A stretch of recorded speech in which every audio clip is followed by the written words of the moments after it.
Muy buenas tardes, amados estudiantes. Estamos entonces reentrando a las preguntas. Y se decía que el desempeño del ingeniero de sistemas está en varios aspectos, pero sobre todo acompañar a quienes tienen que ver con los aspectos más complejos de la organización, que puede ser el planeamiento integrado de la organización, puede ser en la gestión de procesos, es decir, en el diseño, administración de los indicadores para medir los procesos de la organización, en proponer mejoras para los procesos, en integrar la organización con otras organizaciones o procesos, organizaciones con procesos de otras organizaciones, en proyectos nuevos de envergadura, de gran envergadura, formulándolos, ¿no? Gestionándolos, evaluándolos. El trabajo del ingeniero de sistemas está por diversas. Y también Yang Liu decía también en el tema de gestionar los riesgos, pero la gestión de riesgos es un componente de los métodos de gestión de proyectos en general. Hay un componente o hay un área que se llama gestión del riesgo en los proyectos que se realizan.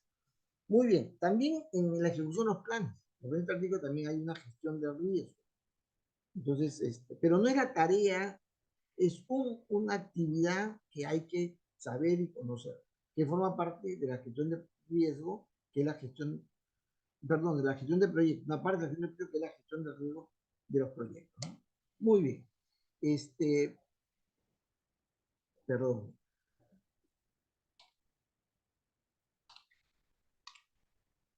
Eh, ¿Está Luis Vallejos Presente. presente? No, no te veo, veo tu frente, veo los ojos, veo ahora tu nariz a media caña. No te veo bien. ¿Por qué? ¿Por qué no te veo bien? ¿No se puede inclinar más esa cámara o tú ponerte una almohadita como hago yo? O sea, pon tu almohada, en fin, para que se te vea. A ver, te repito, si yo no lo veo, yo puedo decidir en ponerle falto, ¿eh? Fíjense, la pregunta, mi estimado, es ¿cuáles son las principales herramientas que utiliza el ingeniero de sistemas? O que se aplica al ingeniero. ¿Cuáles son las principales herramientas?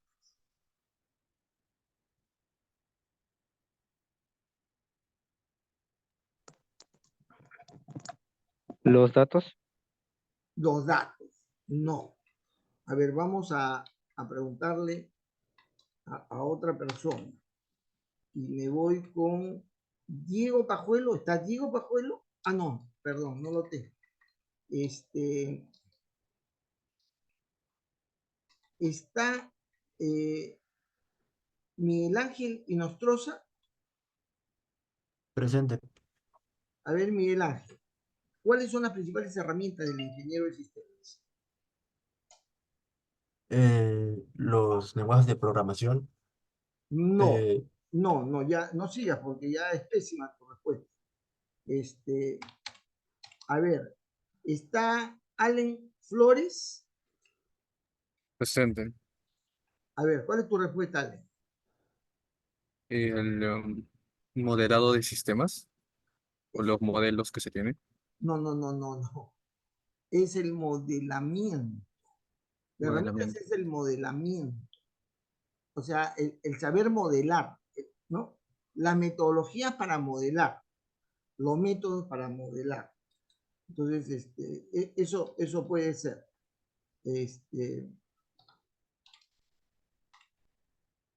¿Y qué otros más, Evaristo Tarazona?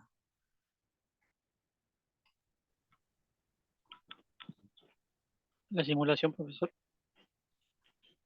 La simulación. Simulación. ¿Está bien? Sí, es correcto.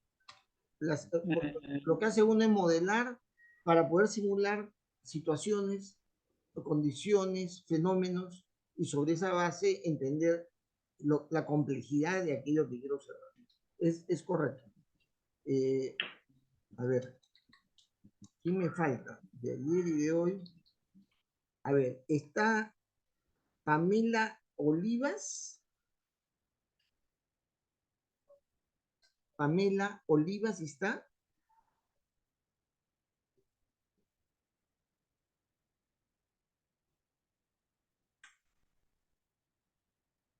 ¿No está Pamela? Qué raro. Ya.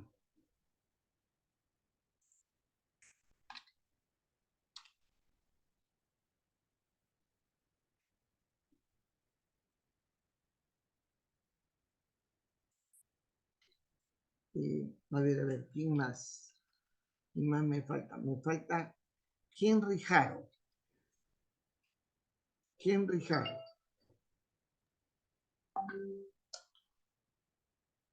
¿Está o no? ¿Tampoco está?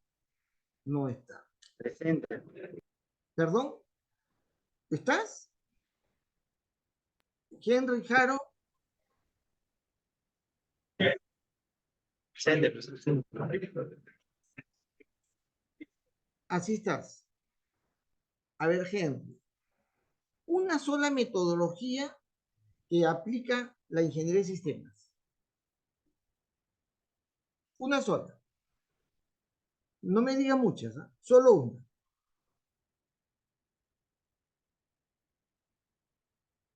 Bien, muchas gracias. A ver. ¿Está Epson Giraldes? No, ¿no? Presente. Allá, estás. Dame una metodología que utiliza la ingeniería de sistemas. El análisis. ¿De qué? El análisis. El análisis está proscrito. El análisis del sistema. Ah, ya. Correcto. Está bien. Está bien. Has corregido correctamente. Muy bien.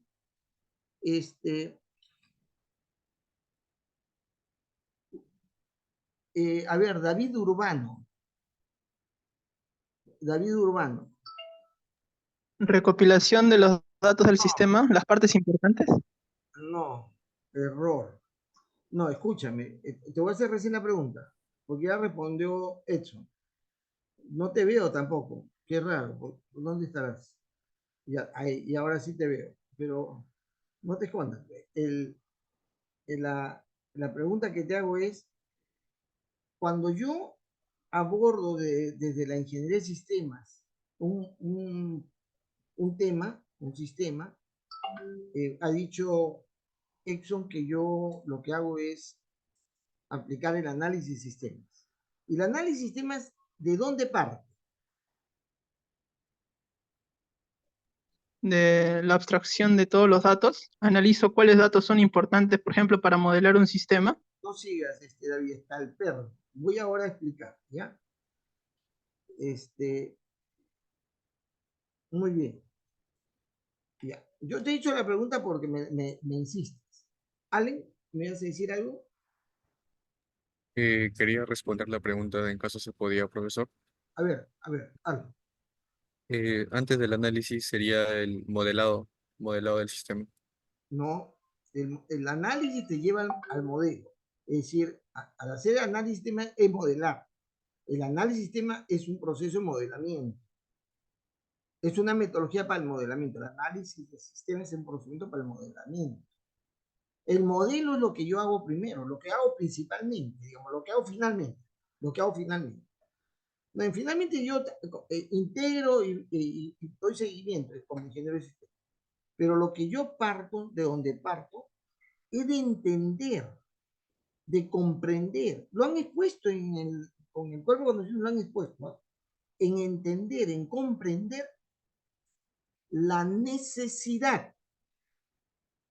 La necesidad. Entonces, una cosa es eh, entender el problema, pero es porque yo quiero, al entender el problema, entender previamente qué se necesita. Si yo me iría a un doctor, ingeniero de sistemas, y yo le digo, doctor, me duele la cabeza, tengo migrañas, ¿no? Tengo migrañas. Quiero que me dé una pastilla para eliminar este dolor de cabeza, ¿no? Deme un Mejoral. Ya no existe, yo creo que ese medicamento, pero antes era el Mejoral. Dolor de cabeza, tómate tu Mejoral. ¿Ya? Bueno, yo le voy al médico, le digo, ¿sabe qué, doctor? Yo le requiero que me resuelva el dolor de cabeza. Le requiero que me recete un Mejoral. Si no, no me lo venden en la farmacia. Eso se hace cuando yo ya tengo claro de que estoy mal. El médico decía, le duele la cabeza, entonces vamos a estudiar qué es lo que tiene. Dígame, ¿su estómago funciona bien?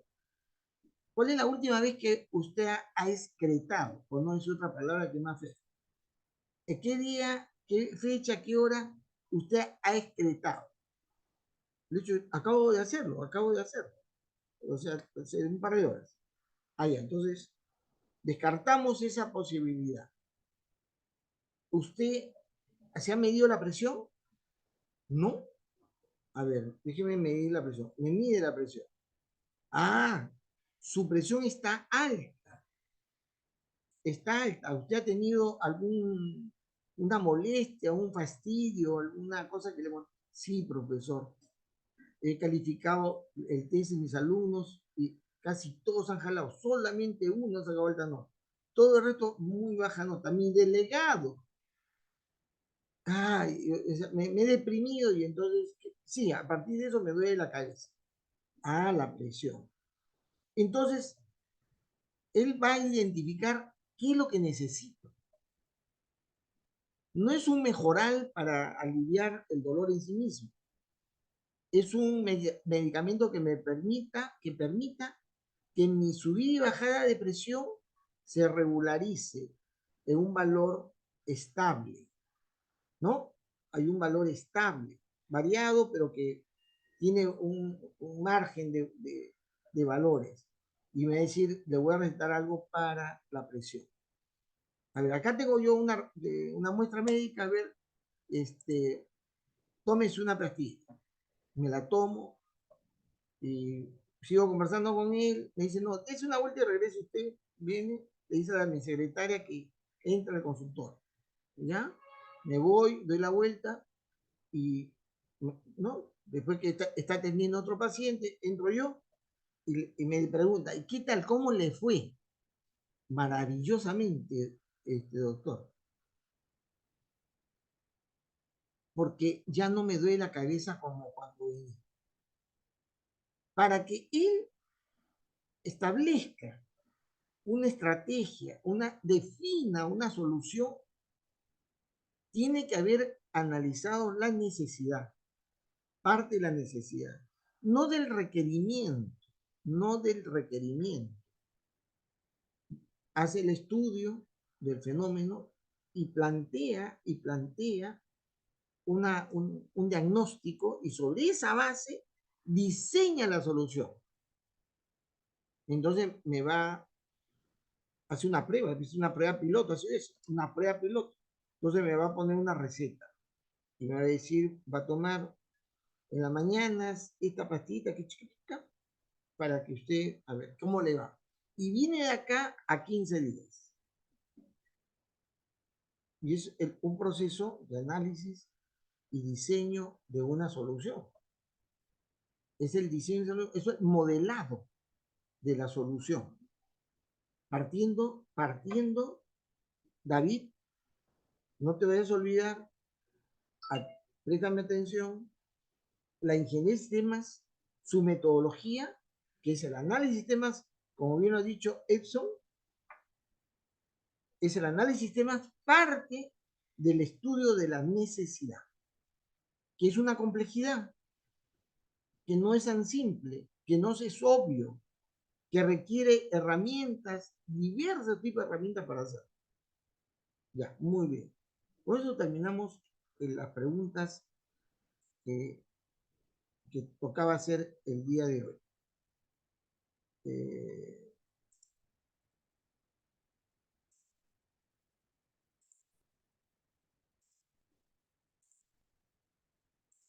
bueno, vamos a entrar al tema del pensamiento de sistemas. Yo lo que quiero de inicio es advertirles que hoy en día el ingeniero de sistemas o el estudio de la ingeniería de sistemas obliga a tener un conocimiento básico, fundamental del pensamiento de sistemas. Yo ya les he mencionado anteriormente que pensamiento de sistemas, el pensamiento es una corriente de las diferentes corrientes que tienen los estudios de sistemas, o sea, lo que se llama sistemas. Perdón, antes de seguir, ¿por qué me responden una barbaridad? O me están respondiendo porque no me están atendiendo lo que voy explicando, porque vienen ya con un prejuicio del tema de sistemas. ¿Por qué me refieren al dato? Yo no entiendo por qué me refieren al dato. ¿Quién fue el que me respondió el dato? No me acuerdo. Debía anotarlo. Pero, o sí lo anoté. A ver. Luis Vallejos, ¿no? ¿Está Luis Vallejos? Presente. Ya, tú me hablaste del dato, ¿no? ¿Por, Sí, ¿por qué? ¿Por qué te refieres al dato? ¿Por qué? ¿Porque se te ocurrió o porque algún profesor te dijo? ¿O has leído de algún sitio? ¿O porque me has entendido así a mí?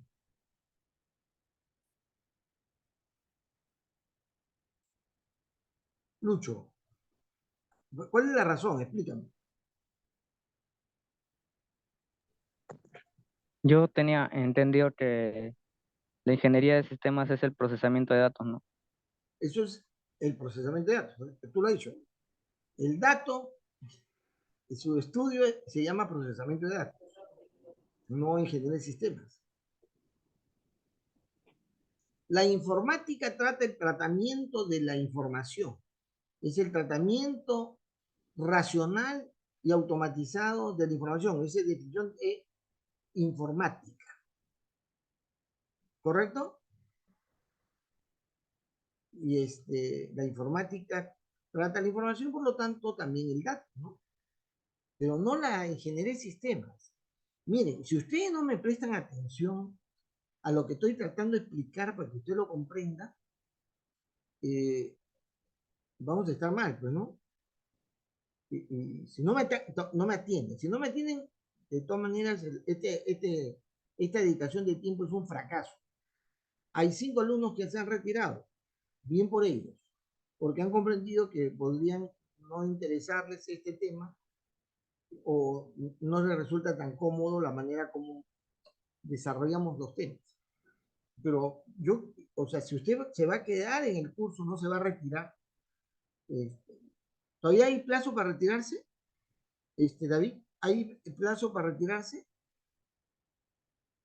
No, ya no hay plazo, ya. Si el que se retiró, ya se retiró, y los que no se han retirado, ya quedan acá. Es decir, cargan con la calificación que yo les pueda dar. Entonces, por favor, hago un esfuerzo para que no se que baja nota, no baje su promedio. Muy bien. Bueno, yo le decía que el pensamiento de sistemas es una corriente de las diversas que hay en sistemas eh, que es posiblemente la última corriente que aparece. La primera que aparece es la ciencia de sistemas, es una corriente, teoría y ciencia de sistemas, una primera corriente. Ojo, la sistémica no existe como corriente de sistemas, la sistémica no existe como corriente. Hay gente analfabeta en estos temas y dice, ustedes estudian la sistémica, ustedes son sistémicos, estudian sistémica. No, ustedes tienen que aclararle, ¿ah? Presten atención. Cuando alguien le dice eso, usted aclare, no, perdón, discúlpame, eso no existe como formación profesional. La formación que yo estoy desarrollando, estoy estudiando, es ingeniería de sistemas. No es ciencia de sistemas, que es la primera corriente de ciencia de sistemas, cuyo padre, ¿quién es? Perdón, cuyo padre, ¿quién es? ¿Quién es el padre de la ciencia de sistemas? ¿Quién sabe? Gánese a ver, ahí está, Tania. ¿Quién es el padre? Bertalanffy. Ludwig von Bertalanffy. Ludwig von Bertalanffy. Más conocido como, Tania,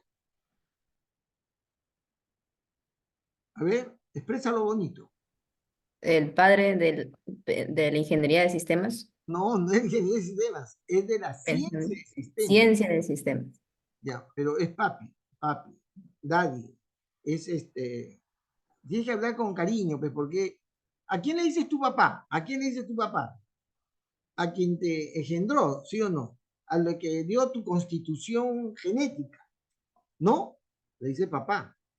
Pero también uno le llaman papá no al que te consiguió, porque se fue.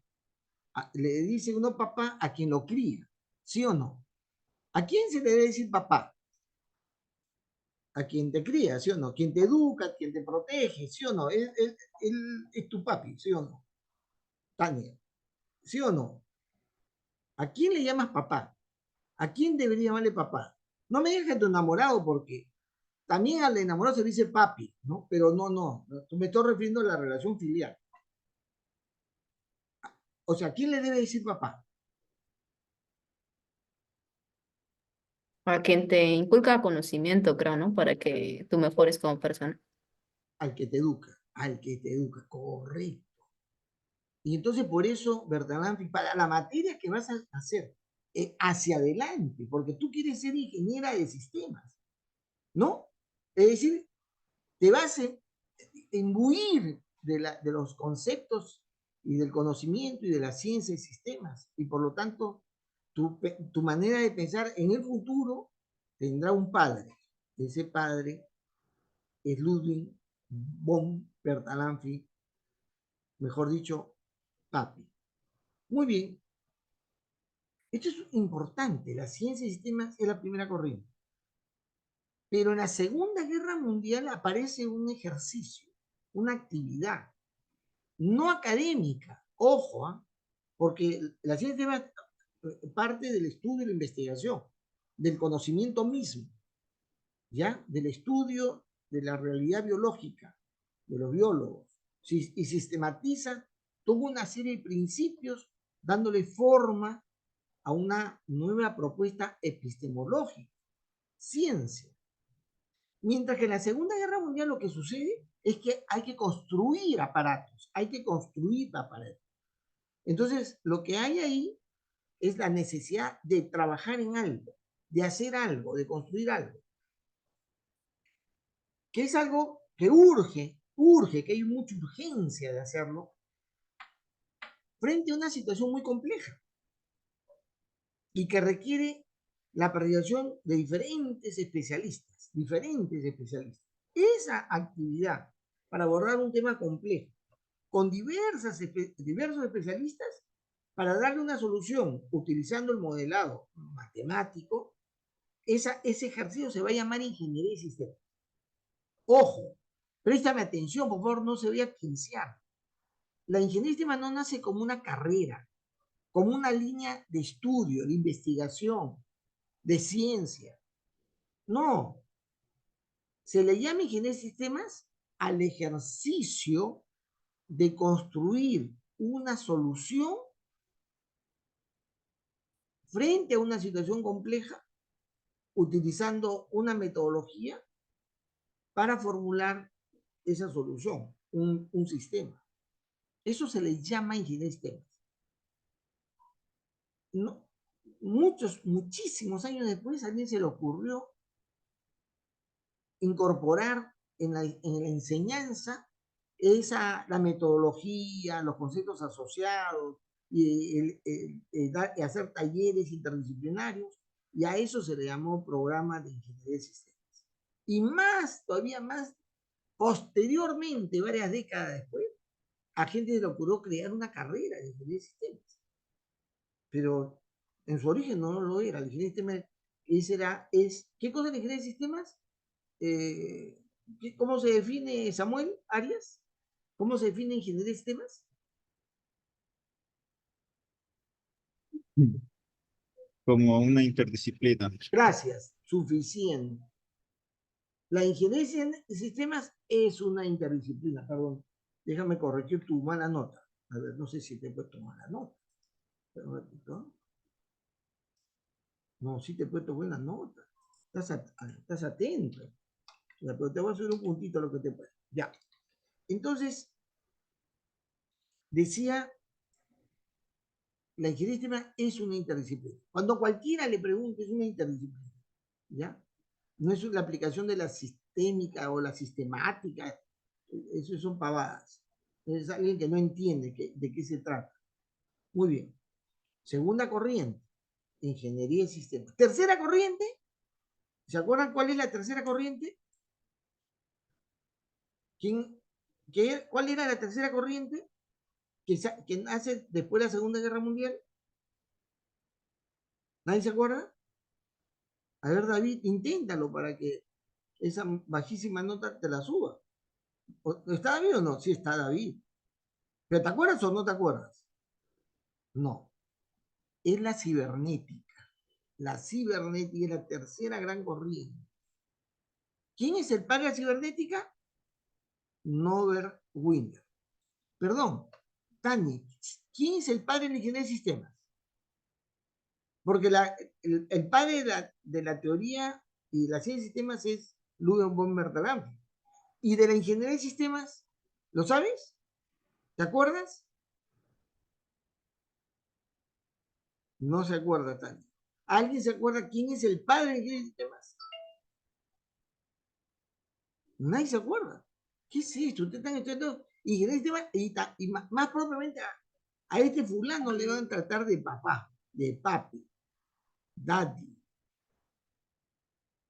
David Arthur Hall, tercero. David Hall o Arthur Hall, más conocido Arthur Hall. El tercero no se lo pone, lo dejan así, pero es tercero, de una familia de gente de buena posición, y por eso primero, segundo y tercero, ¿no? No sé si el cuarto, pero Arthur Hall, el padre de la ingeniería de sistemas. Si yo te pregunto en el examen, ¿quién es tu padre? ¿Qué marcas? Norbert Wiener, Peter Checkland, Bertalanffy o Arthur Hall. ¿Qué marcas? Eric Jaramillo. ¿Qué marcas?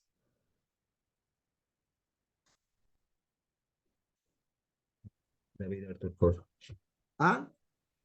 David Arthur Hall. Correcto. También es válido Bertalanffy. Cuando tus ideas, tu formación está embuida, empapada, nutrida, ¿cómo se dice? Repleta de conocimiento de que te estoy dando en este curso. Cuando sientas eso, que te has repletado de conocimiento de este curso, vas a decir Bertalanffy. Pero cuando tú aplicas la metodología para la complejidad, Arthur Hall es tu papito, ¿no? Y si tú aplicas el pensamiento de sistemas, tu papito es Checkland. Escúchate, tú tenés varios padres, ¿ah? Pero si te metes, profundizas en temas más complejos y aplicas la cibernética, tu papi es Norbert Wiener, que es el padre de la cibernética. Esto no deben olvidar ustedes, porque la gente que no pertenece a este ámbito desconoce desconoce, tiene orejas largas y rabo, y a veces dicen cosas que están fuera de foco, pero a ustedes no lo van a mecer, pues, ¿no? No deben permitir que le digan que ustedes son estudiantes de la sistémica. Escucha, que a mí me da ganas de darle una trompada. Yo me crié en La Victoria, en El Porvenir, y desde muy pequeño he sido violento, agresivo, totalmente agresivo. Tengo cicatrices en este brazo, montón de cicatrices. La bronca, pues, en La Victoria, con chaveta, con clavo, ¿no? Madera con clavo. O sea, usted no se me imagina, hasta con cadena peleado. ¿No? De un milagro estoy vivo. Por mala suerte para usted. Me he mantenido vivo. Y esa condición hace que cuando alguien expresa mal sobre la ingeniería de sistema, me fastidia, me da una cólera, no me controlo, ¿eh? Aunque yo luego les voy a enseñar que hay que controlar el estado de ánimo, les voy a enseñar, así pues, enseñar es fácil, pero poner en práctica es complicado. Pero a mí, yo estoy muy atento cuando alguien se retira del interés. Y pensamiento y sistema es una de las corrientes. Que hoy en día, escuchen bien, el cuerpo de conocimiento de la ingeniería de sistema lo ha incorporado. Es decir, si alguien quiere decir que es ingeniero de sistema, siendo su papito Arthur Hall, su papi Arthur Hall, tiene que también sentir una familiaridad con Bertalanffy, y si usted penetra más a la ciencia, le gusta la ciencia y se mete más a la ciencia, él será su papá luego y dejará a Arthur Hall en segundo plano. Pero algo que está proponiendo el Consejo Internacional de Ingeniería de Sistemas es que también reconozcas como padre a Peter Checkland. Y Checkland es el creador de una forma de pensar extraordinariamente interesante. Yo ya les he leído la introducción de Pensamiento y Sistemas, les he leído. A ver, David, no les he leído, ¿no? Les he leído otras cosas, pero quiero, escucha, que no me debo olvidar.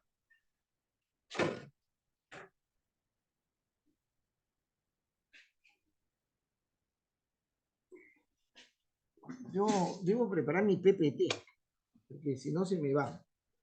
Fíjense, esta es la obra de Peter Checkland, ¿ya? De Pensamiento y Sistemas. No sé si ¿se ve o no se ve? Yo creo que sí se ve, ¿no?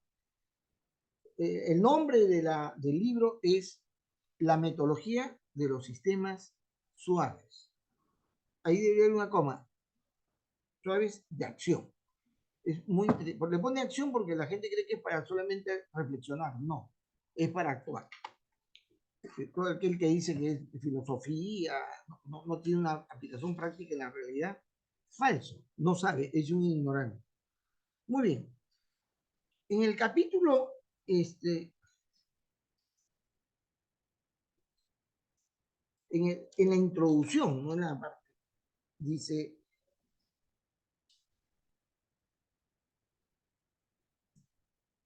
en el prefacio, esa Checkland, en el prefacio, va a decir lo siguiente, presten atención, para que no se olviden. La Soft System Methodology, es decir, la metodología de sistemas blandos, se desarrolló, dice acá, en los 70. Ojo, ingeniería de sistemas aparece en Segunda Guerra Mundial, 1930 y tantos, ¿correcto? Y 40 posiblemente. Mucho después, dice, en los 70 aparece la metodología de sistemas blandos. Fue el resultado, dice Checkland, del fracaso, presten atención, del fracaso de los métodos establecidos por la ingeniería de sistemas. Lo vuelvo a repetir, para que no se olviden lo que dice Checkland de su metodología. La Soft System Methodology se desarrolló en los 70, fue el resultado del fracaso de los métodos establecidos por la ingeniería de sistemas cuando se enfrentaban con situaciones, problemas desordenadamente complejos. Bien, eso nomás quería mencionarles, ¿no? Es un PPT para establecer un criterio de diferenciación. Es decir, el pensamiento de sistemas nace inspirado en la idea que la forma que la ingeniería de sistemas tiene no es la adecuada, no es la apropiada cuando se trata de abordar fenómenos y problemas realmente complejos, ¿no? Y complejos, y así le dice Sheklan, a la complejidad de la complejidad, desordenadamente complejos. Porque si es ordenadamente complejo, es menos complejo, ¿sí o no? Si es ordenadamente complejo, pero si desordenadamente complejo es un tema confuso, difícil de entender, incluso de dónde parte.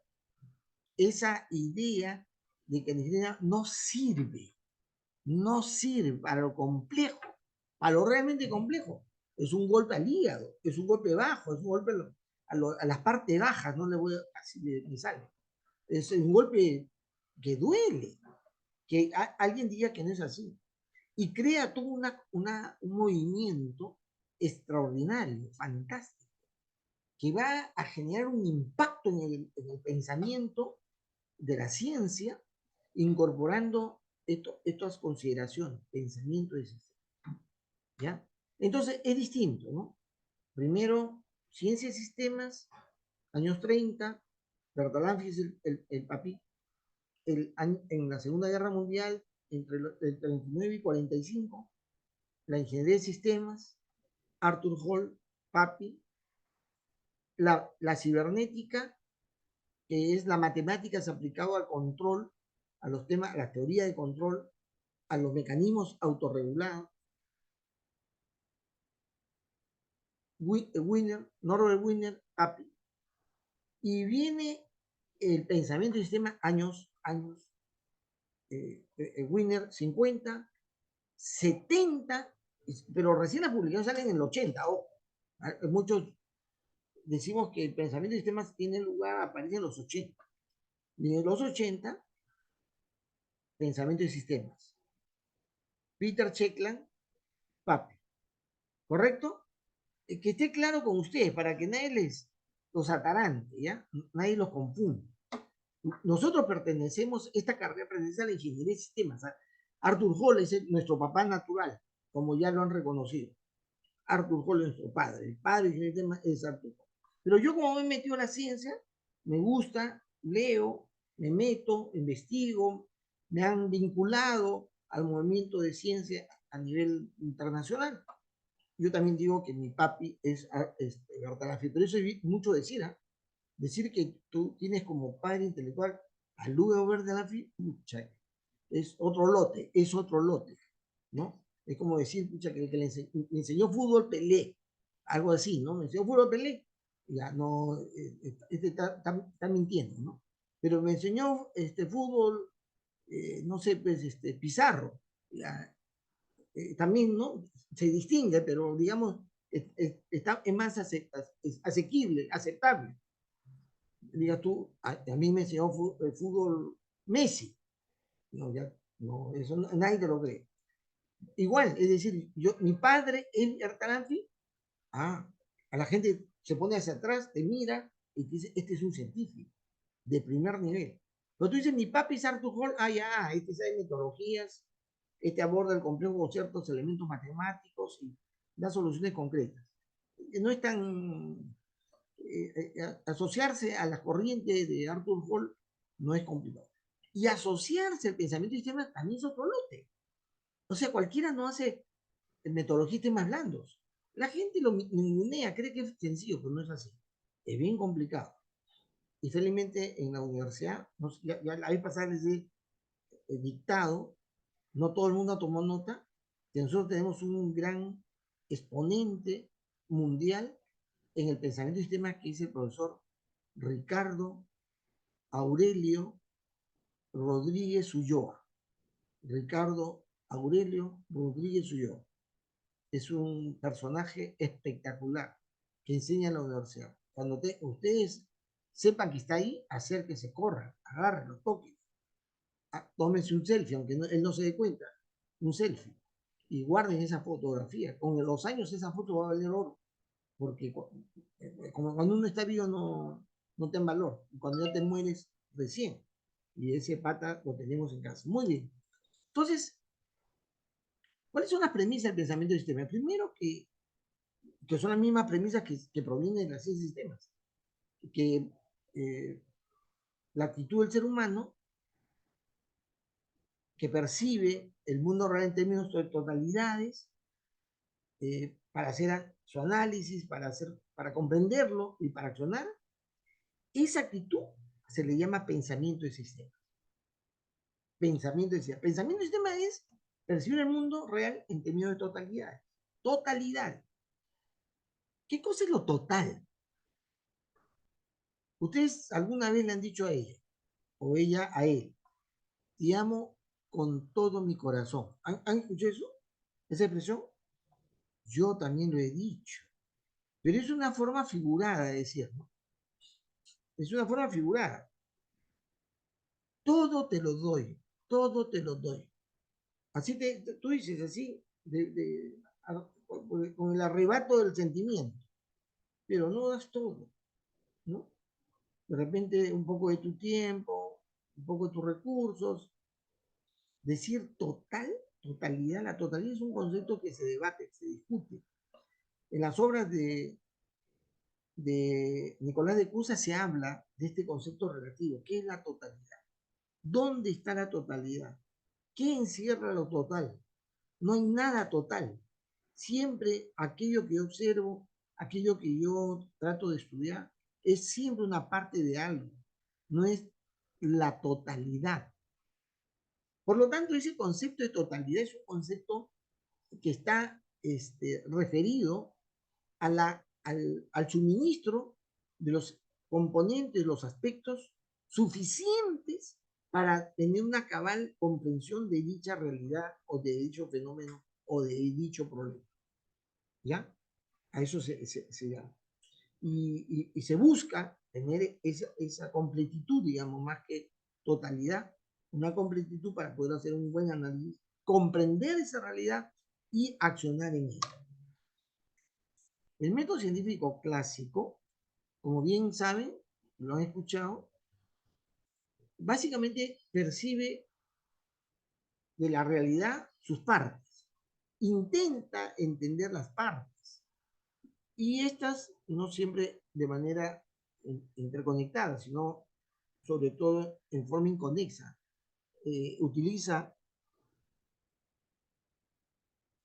un principio de aislamiento, de separación, para entender, atomizando algo de esa realidad para poder comprenderlo de manera particular, ¿no? Entonces, el método científico clásico percibe las partes de y de manera inconexa de la realidad, basada en principios que rigen la ciencia clásica, que es la visión mecanicista, reductora o reduccionista, como dice Bertalanffy, y le atribuye a la causalidad lineal los aspectos que van a caracterizar los fenómenos de la naturaleza. Cuando se habla de causalidad lineal, es que lo que sucede en la precedencia, en lo anterior, las cosas que suceden antes de una situación determinada, explican la situación, lo que antes sucede. ¿Ya? Ojo que la ciencia de sistemas va a incorporar, el concepto de circularidad causal o de causalidad circular, ¿ya? Ya no de causalidad lineal solamente, porque también hay causalidad lineal, pero incorpora el concepto de causalidad circular. Es decir, en las obras de Priogini, de Ilia Priogini, va a haber una expresión bien interesante sobre el conocimiento y la transformación de la realidad. Es decir, en la transformación de la realidad, dice Priogini, el ser humano construye su conocimiento. En la transformación de la realidad, en la transformación de la naturaleza, el ser humano construye su conocimiento. Y en la transformación de su conocimiento, construye una nueva realidad. Eso dice Priollín, ¿ya? Esa interacción.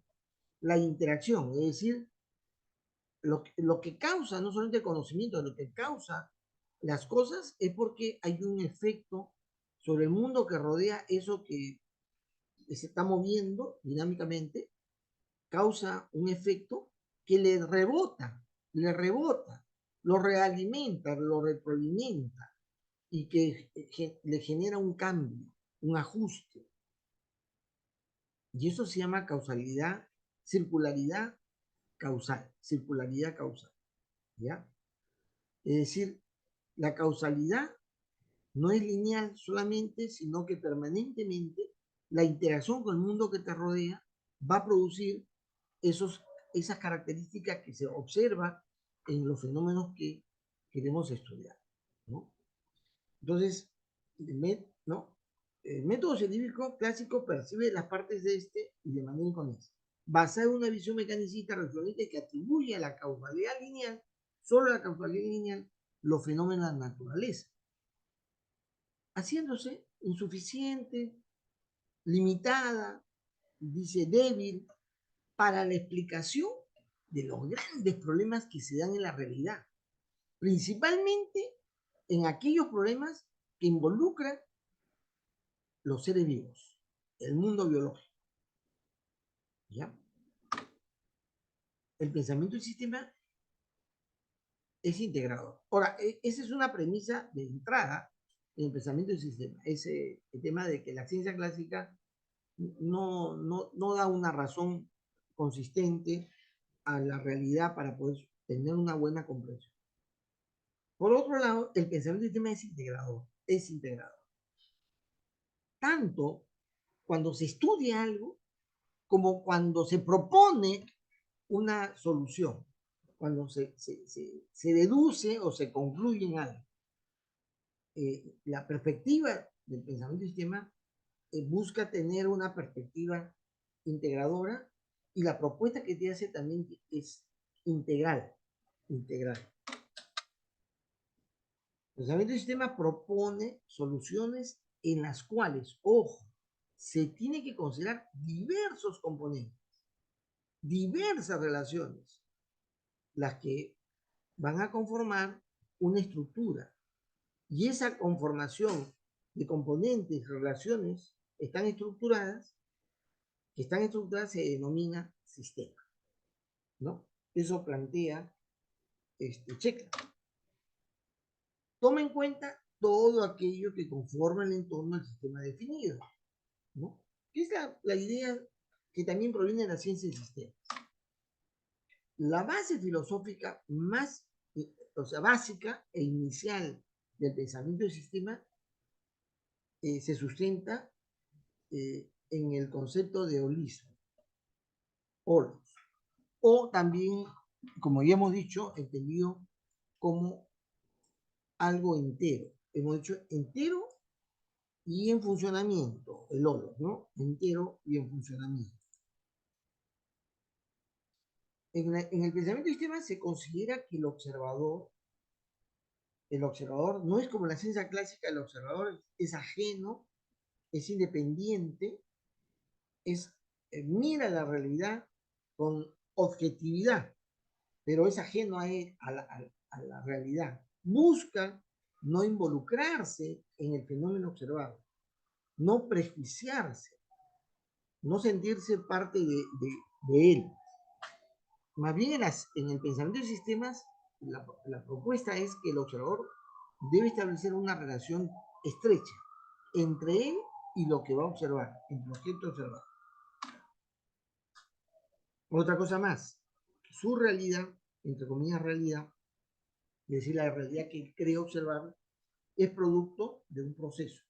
La realidad que el observador tiene, en realidad es el producto de un proceso que él construye propiamente en la interacción con el mundo que observa. en esa interacción, bajo sus elementos y los conceptos, los juicios que él tiene. Esa, entre comillas, realidad es en realidad un producto de algo que él construye desde la observación del mundo que lo rodea en un determinado espacio y tiempo. Perdón, un momentito.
Disculpe, lo que pasa es que los egresados siguen organizando las tertulias y están queriendo hacer una actividades más amplias. Entonces, siempre me consultan. Bueno, decía entonces que la realidad desde el punto de vista del pensamiento del sistema es algo que uno mismo construye, es tu propia visión de la realidad, que lo determinas o lo articulas en virtud de tu ubicación. Es lo que tú crees que es la realidad es tu propia percepción de la realidad desde tu punto de referencia, de donde tú crees ver esa realidad, ¿correcto?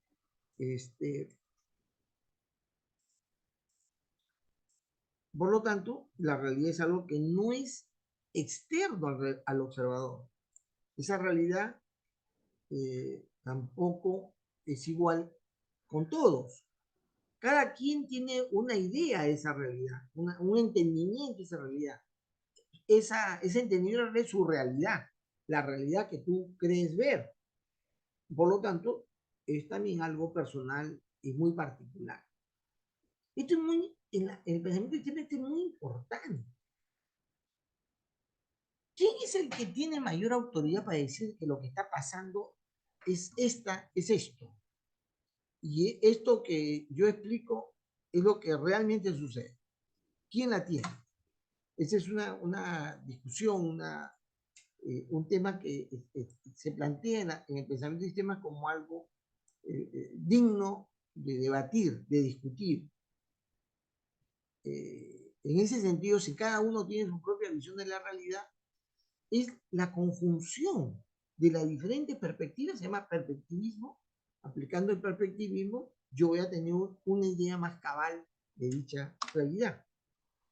Se distingue en pensamiento de sistemas entre lo que es el mundo real y lo que cada observador concibe de sí, para sí, ¿no? De esa realidad. Entonces la consecuencia de esta perspectiva, que se le denomina perspectiva sistémica, así la han denominado gente de afuera, digamos, ¿no?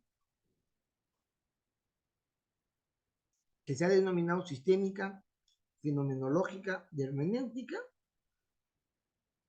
Esta perspectiva sistémica, fenomenológica y hermenéutica es que hace posible ver al sistema o al fenómeno ya no como que tiene un único entendimiento, una sola forma de entender, que alguien lo establece, sino que puede tener diversas comprensiones en función de la forma como los que están involucrados en observarlo lo vean, ¿no? Lo vean. En su destino lo vean, no, lo vean, ¿no? Entonces, ¿por qué le he puesto el destino? Y esto muestra que en la observación de la realidad trabajamos y debemos trabajar con una variedad interpretativa. debemos aceptar, debemos considerar como algo bueno que tenemos ante nuestra observación de la realidad una variedad de interpretación. Cualquiera puede interpretar de una manera X, Y, Z lo que se observa. ¿Ya?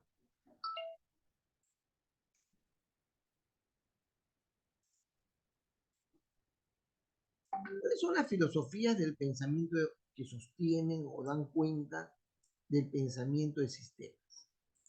¿No? Básicamente está la fenomenología de Husserl, otro gran expositor del pensamiento fenomenológico es Michael Foucault, a quien yo he leído más. He leído a Husserl, pero también he leído más a Foucault. Y también llego yo a los conceptos de la fenomenología a través de Teilhard de Chardin. Teilhard de Chardin, un francés, un jesuita francés. Me encanta, sus libros son fenomenales, pero que tienen cierta actitud católica. Yo les recomiendo leer a Teilhard de Chardin. Hoy día la Iglesia Católica ya difunde su literatura, antes no. Él fue expulsado de la Iglesia Católica y declarado hereje. Además fue excomulgado de la Iglesia Católica. Luego lo perdonaron, sin que él se arrepintiera. Lo perdonaron, salieron defensores de él. Pero porque Teilhard de Chardin aplica en la perspectiva teológica los principios de la fenomenología. Los principios de la fenomenología. Una de las cosas que la gente en la Iglesia Católica siempre ha insistido es en pensar que Dios es absoluto, es el mismo hoy y siempre, así dice la Biblia además, y que la correcta y total interpretación de Dios y de su voluntad y de todo lo que está vinculado con él es de la Iglesia Católica. Y no solamente de la Iglesia Católica, en su momento del Papa, a quien la Iglesia Católica le llamaba infalible, le atribuían infalibilidad. Entonces, Teilhard de Chardin demuestra todo lo contrario. No es posible tener un solo entendimiento. Si Dios es real, si es real, entonces cada quien tiene su propia perspectiva de Dios, ¿no? Eso dice, es bien simple el razonamiento, es bien simplón. No es muy rebuscado, pero le pica pues, a la gente de la Iglesia Católica, les pica. ¿Cómo va a decir eso? Es una herejía. La Iglesia Católica sabe quién es Dios, lo puede entender, es quien entiende y quien tiene una visión clara de Dios y de sus principios. Como Teilhard de Chardin, no. Entonces la fenomenología. ¿Qué cosa es la fenomenología? ¿Qué cosa es? Es una corriente, un principio filosófico que lo que dice en resumen, para hacerlo bien simple, es que nadie puede tener una comprensión completa y cabal, total, clara, perfecta de la realidad. Nadie. Solo Dios. En el infinito, en su dimensión infinita, tiene una idea cabal de la realidad. Todo el resto de seres tiene una visión parcial, limitada, incluso puede ser incluso distorsionada de la realidad. Entonces, esa es la fenomenología. La fenomenología plantea que el conocimiento de la realidad tiene que ser mejorada y ciclos de comprensión de la realidad son necesarios para ir ampliando la cabalidad de ese entendimiento. Se ve más cabal en la medida que hay más vueltas a la comprensión de la realidad, ¿no? Y la segunda base filosófica del pensamiento del sistema se llama hermenéutica, de Gadamer, ¿no? Hay otros autores también, pero Gadamer es el que da una perspectiva bastante más clara sobre el tema de la hermenéutica. ¿Qué es la hermenéutica? Es también un principio filosófico que menciona que la realidad, los seres vivos observan la realidad, pero no solamente que tiene una visión parcial, limitada, de la realidad, sino que además interpreta, la interpreta, le agrega una condición interpretativa de aquello que está observando. Entonces, la hermenéutica tiene ese planteamiento de que en realidad el abordamiento, el acercamiento a la realidad es un acercamiento interpretativo. Interpretativo, es interpretación. Eso me hace recordar a famosos 7 ensayos de la interpretación de la realidad peruana. ¿Alguno de ustedes la ha leído? ¿Saben de qué se trata? ¿Quién es el autor de los 7 ensayos de la realidad peruana? ¿No saben? No puedo creer. Estudiantes que están en la universidad no saben quién es el autor de una de las obras más importantes de la historia del Perú. André. ¿Fue Mariátegui? José Carlos Mariátegui. Sí, muchas gracias. ¿Cómo no van a saber, picha, que me lo jalo ya todos, caray? Salvo Andrés, por supuesto. Bueno, en esa obra, lo que hace José Carlos Mariátegui es colocarle una visión de la realidad bajo la interpretación del enfoque o del lente marxista. Él interpreta, dice, los 7 ensayos de la realidad peruana, ¿no? 7 ensayos de la realidad peruana, de la interpretación de la realidad peruana, ¿no? Que es una manera de entender la realidad a partir de los elementos de juicio que tiene un marxista. Era José Carlos Mariátegui, pero que da cuenta de una perspectiva históricamente novedosa y que da luces claras sobre la problemática de la realidad del Perú, que vale la pena leerlo. Pero bueno, la hermenéutica es ese principio, esa corriente filosófica que nos dice que los seres vivos, al interactuar, al querer relacionarnos, al querer entender la realidad, esa realidad no solamente no podemos verla de manera plena, completa, profunda, extensa, no podemos, hay una limitada realidad, pero además de eso la interpretamos. Principio hermenéutico. Son los dos fundamentos del pensamiento del sistema, los dos principios filosóficos. Y se nutre del existencialismo, ¿no? Heidegger, Paul Sartre, yo he leído más a Camus, de Albert Camus.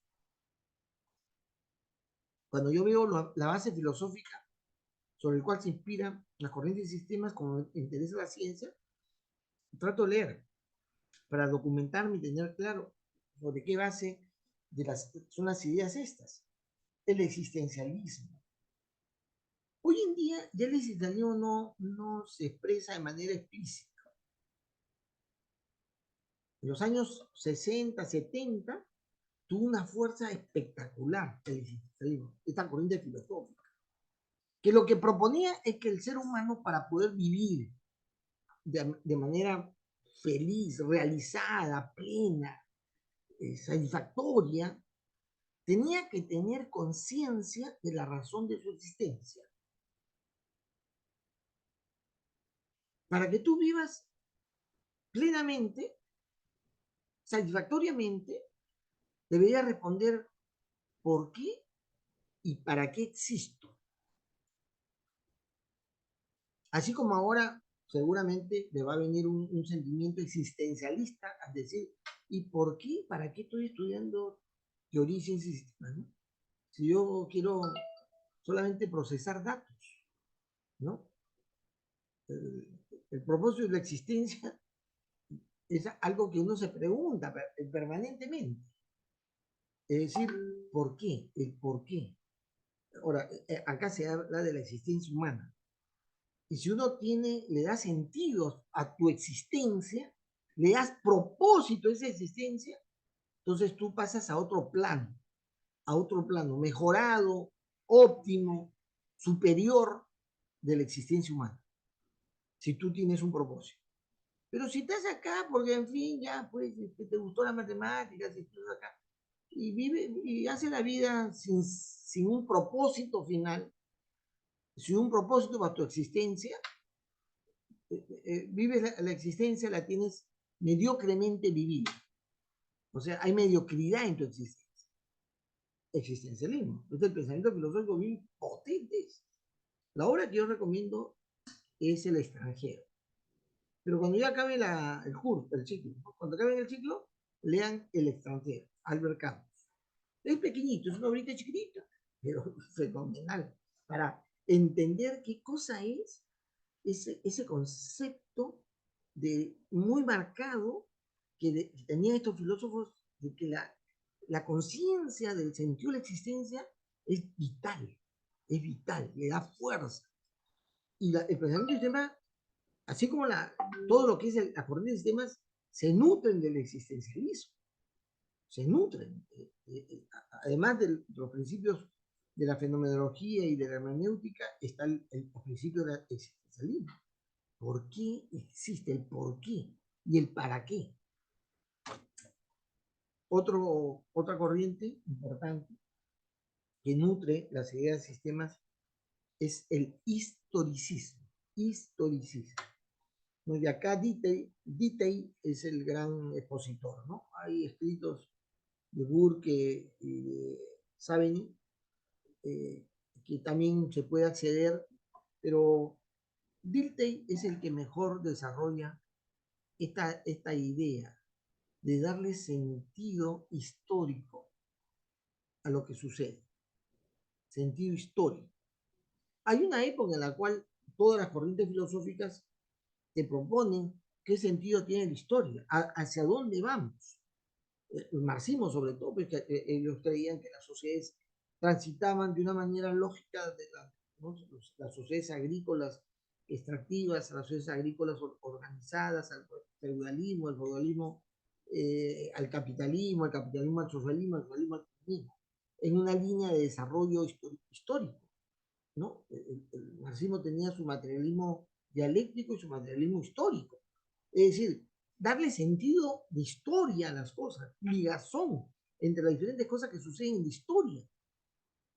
Algún momento usted ha estudiado la historia del Perú y quien le ha contado la historia del Perú le ha dado una línea de continuidad y de progresión, historicismo. Alguna gente quiere resolver lo que quiere hacer, busca sus referencias genealógicas. ¿De dónde vengo? ¿Quién fue mi abuelo? ¿Quién fue mi bisabuelo? ¿De dónde vinieron? ¿Qué hicieron? ¿No? Quieren darle sentido histórico a su vida, a lo que hacen, a lo que son. Y algunos construimos, por ejemplo, hacemos el esfuerzo de ingeniería pensando en construir una sociedad mejor, una sociedad digital, justa, accesible a lo demás, y que incluya, ¿no? Incluyente, que no tenga a la gente desprovista de herramientas para su progreso, para su sobrevivencia. Esa visión futura nos coloca en un entendimiento de la historia ahora, el historicismo. Es una idea de sistemas que propone tener un entendimiento. Para entender algo, tienes que entender su historia, de dónde viene y a dónde va. Estructuralismo, esta es otra corriente. Justo mi sobrinita, una sobrina que tengo, Inés, ha venido del encuentro que se ha realizado en Chile de la CEPAL, que es una organización económica de estudios económicos, el CEPAL, el Centro de Estudios Económicos, Centro Económico para América Latina. Perdón, un segundito, otra vez me está llamando.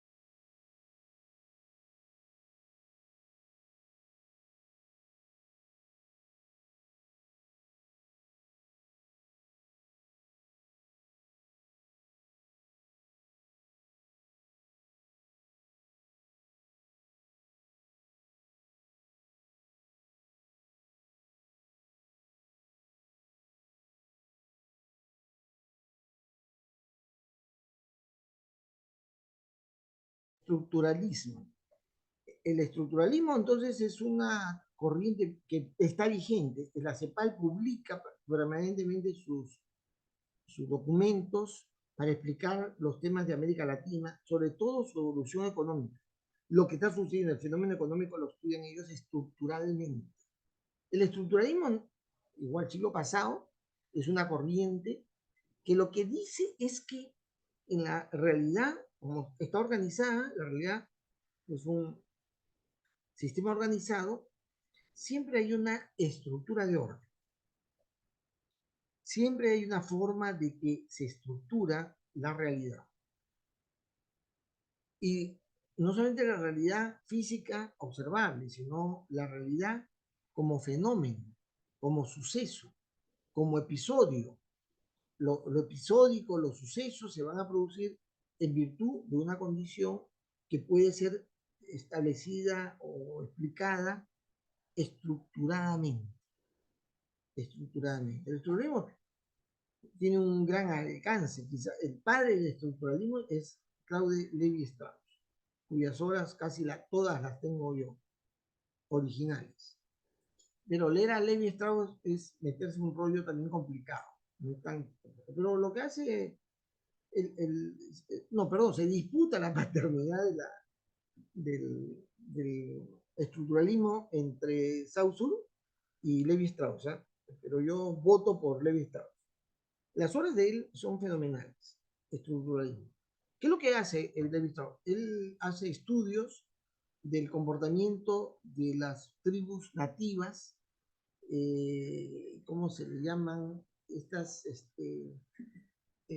comunidades tribales que están en la zona de selva, al interior de la selva peruana y brasileña, colombiana, las estudia, el comportamiento, y va sacando consideraciones que permiten entender, explicar cierto comportamiento de la sociedad civilizada que se ha dado por una estructura o una arquitectura de ideas, de conceptos, de creencias que explican lo que sucede.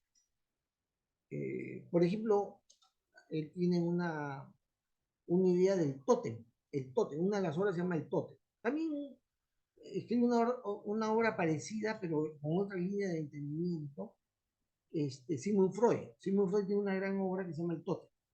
Pero es un tema que interesa a la gente en esas épocas. El estructuralismo lo que quiere es saber cómo así se arquitectura aquellas sociedades civilizadas mejor de aquellas que han establecido una relación con un concepto para Lévi-Strauss, por un concepto. Para nosotros, la participación de un ser divino. Entonces, de eso. Para nosotros, Dios establece leyes, establece sus mandamientos y una serie de cosas que permite una mejor, digamos, realización de la comunidad humana, en la cual te prohíba que hagas esto debes hacer, ¿no? Amar al prójimo, no debes robar, no debes codiciar la mujer ajena, etcétera, ¿no? Hay una serie de condiciones que la divinidad nos dice, ¿ya?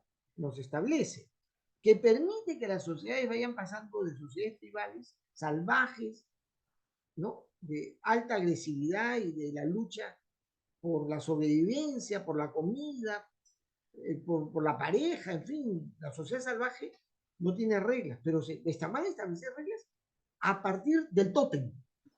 ¿Qué es el tótem? Para Lévi-Strauss es la representación observable del concepto de divinidad. Y se le atribuye a la divinidad leyes, reglas, que sin tener una justificación, digamos, preestablecida, rige para la sociedad. Y que la lleva, según Lévi-Strauss, a una evolución de sociedad salvaje a sociedad civilizada. Las sociedades civilizadas han tenido tótems, o han tenido la creencia en Dios. ¿Ya? Bien interesante, su explicación es naturalista, atea, ¿no? No es que él sea creyente en nada, por si acaso. Pero es bien interesante. El tótem, entonces, es una referencia a aquellos principios que se atribuye un ser supremo que te va a castigar luego de la muerte, te va a mandar al infierno, te va a hacer cosquillas en todo el tiempo que estés ahí, en fin, te condenas a algún sufrimiento determinado si es que no lo cumples.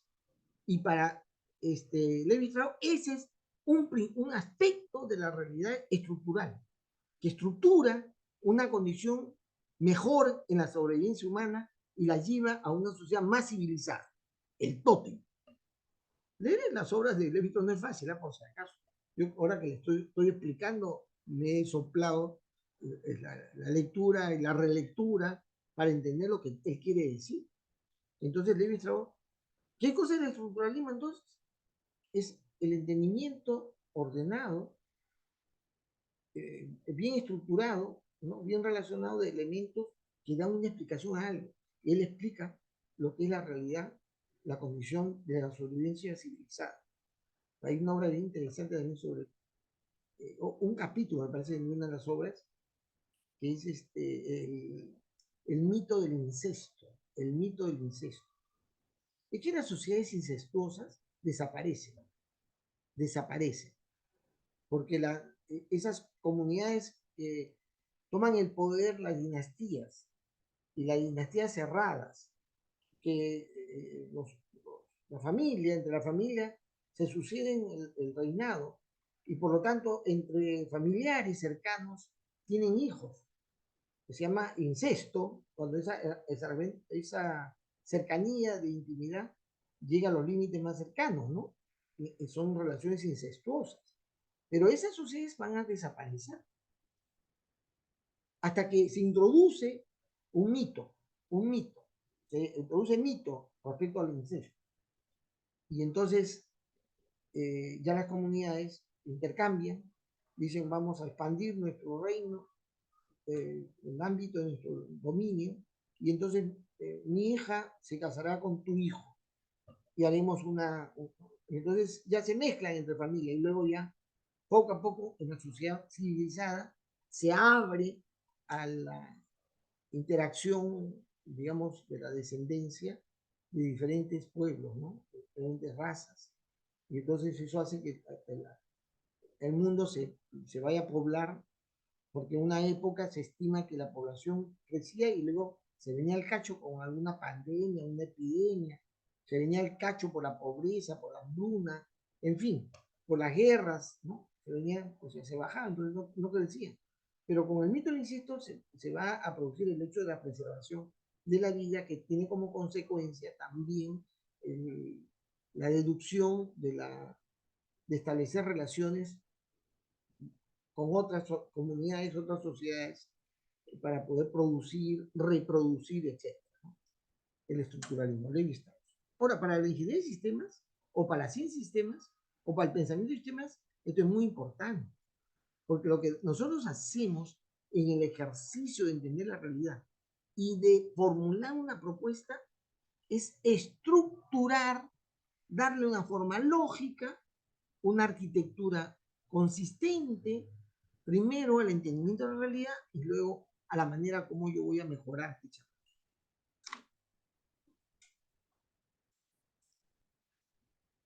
Además, entran a tallar la ciencia de sistemas y el pensamiento de sistemas, introduce elementos de otras corrientes filosóficas, como es el relativismo, ¿no? La teoría de la relatividad está estrechamente vinculada a la manera como razonar la realidad. También entra a taller bien interesante esto que aparece en la segunda mitad del siglo pasado, el constructivismo. El constructivismo, los grandes, los dos padres, tiene dos padres, el constructivismo, que tiene una implicancia en la enseñanza moderna, en la psicología y la pedagogía moderna, el constructivismo. La pedagogía moderna y la psicología moderna es constructivista, es una línea de desarrollo de las ideas que provienen de dos grandes autores, Jean Piaget y Anatole Rapoport. ¿ya? No, ¿qué estoy hablando? Repopor no, es ay, porque he dicho Repopor, no es Repopor. Piaget y Vygotsky. Vygotsky y Piaget hacen un planteamiento en dos mundos distintos, totalmente ajenos unos de otros, para desarrollar la capacidad del conocimiento, el desarrollo del ser humano, constructivismo. Por un lado está Piaget, que se llama su teoría genetista. Piaget es el genetista, el famoso genetista. ¿Qué es lo que plantea Piaget? Que los seres humanos nacemos con una predisposición ante el desarrollo de nuestras capacidades cerebrales y también de la actuación humana, de la capacidad de actuar, de comportarnos, de actuar como ser humano. Nacimos con cierta herencia genética y vamos a desarrollar esas capacidades en varias etapas hasta los 12 años, principalmente, dándonos capacidades potenciales que luego la vamos a desplegar o explotar a lo largo de la vida. Pero si hasta los 12 años no desarrollaste esas capacidades que plantea, vas a tener ciertas limitaciones, ciertas dificultades. Su entendimiento es de construcción sobre la base genética, una construcción de conocimiento, de actitudes, de comportamiento, y toda la psicología del comportamiento está basada en los principios del constructivismo cognitivo. Cuando yo les digo a ustedes, hagan un trabajo, exploren, junten la información, luego expongan, es una de las maneras estratégicas como la que el constructivismo ha planteado. La participación en la que un conocimiento se va a construir con el aporte de un ladrillo por cada interviniente, ¿no? Constructivismo. El otro autor, Vygotsky, o Vygotsky, como quieran, ¿no? Pero yo le digo Vygotsky. Bueno, Piaget pertenece a una familia acomodada, pertenece a la oligarquía francesa, a los patas que tienen reconocimientos de, ¿cómo se llama?, de títulos nobiliarios, ¿no? Que se mantuvo durante muchos años todavía en la Francia clásica, de aquella gente que tiene propiedades, grandes haciendas, y vive, se relaciona en círculos de gente noble, de gente científica, pertenece a la oligarquía francesa. Jean Piaget, un hombre muy educado, bien preparado, bien vestido. Siempre, usted, en la fotografía que tiene Piaget, siempre está con su smoking, su terno, siempre bien presentado, porque pertenece al mundo, a la élite francesa. Vygotsky no. Vygotsky es una persona pobre, vive en la miseria. Es además un revolucionario. No pertenece a la oligarquía, pertenece al pueblo, al populorum, al proletariado, y se une con ellos en su gran lucha por la revolución en Rusia. Es un revolucionario en Rusia. Ahí vive Vygotsky. Y escribe como loco. Algunos dicen que él y muere joven, muere bien joven, ¿no? Piaget se ha muerto ya de aburrido, viejo, recontra viejo, Piaget. Porque ha vivido bien, ¿no? Pero Vygotsky vive en medio de la miseria, sufre las enfermedades de los pobres, la tuberculosis, la tisis, las enfermedades que dan a la gente desnutrida, en malas condiciones de vida, que vive entre la basura, la cochinada, las ratas. Sufre eso porque eso es su vida. Su historia es bien interesante. Pero escribe sobre el tema de la forma como el ser humano va construyendo conocimiento a partir de los entornos en los que se encuentra. El entorno, el contexto donde se encuentra, por eso su enfoque es contextualista, no es genetista, sino es contextualista. Es el contexto en la que vive el ser humano que le permite desarrollar capacidades intelectuales y desarrollar formas de comportamiento. Vygotsky. Ambos enfoques se van a integrar para un entendimiento, primero, del comportamiento humano, segundo, o sea, por eso pertenece, construimos la psicología moderna y pertenece también a la pedagogía moderna, que es la manera como se aborda el desarrollo, el crecimiento, el conocimiento del ser humano. Es constructivista.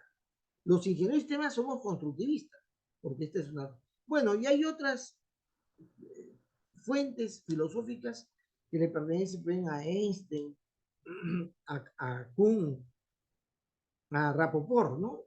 Su base fundamentalmente redes, ¿no? De toda la interconexión y las interconexiones que se dan en la sociedad a través de un entendimiento matemático que son las redes.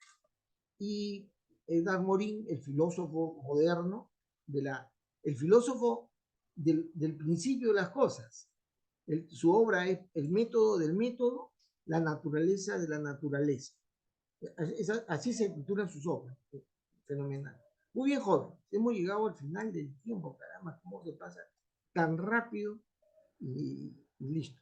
La próxima semana, no se olviden, es el test, ¿no? El día lunes apenas entremos. Muy bien. Si no hay otra pregunta, apenas entremos antes de las exposiciones y David me va a hacer acordar. Entonces nos encontramos, jóvenes, la próxima semana. Que tengan una bonita semana y nos encontramos pronto.